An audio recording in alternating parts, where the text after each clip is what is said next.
Kabupaten Goa ingin menyampaikan kepada seluruh masyarakat, khususnya masyarakat Kabupaten Goa dan pada umumnya masyarakat Indonesia terkait dengan adanya peristiwa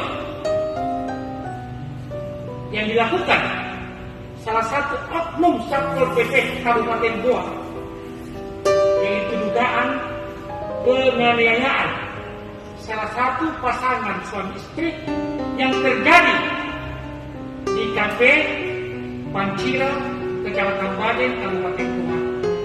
Oleh karena itu, izinkan kami atas nama Kepala Satuan Polisi Pamung Praja menyampaikan permohonan maaf yang sebesar-besarnya, khususnya korban dan saksi kalau memang oknum ini benar melakukan penganiayaan. Kita membutuhkan tentu sanksi. Jabatannya Pak dia di satu Pak. Jabatannya Kita belum tahu karena kan nanti diputuskan oleh dan ada aturan. Apa jabatannya? Jabatannya Pak? Jabatannya secara kebetulan dia sebagai sekretaris Satpol PP Goa.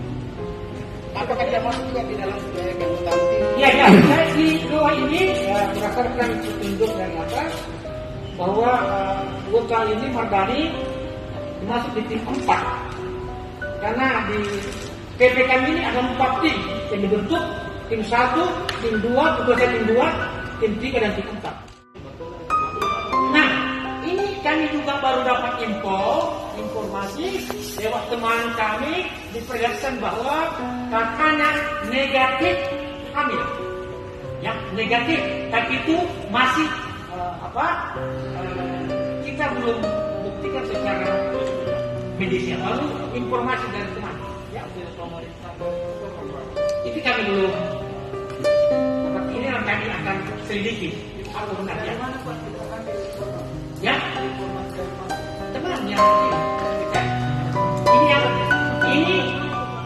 Ini yang kami akan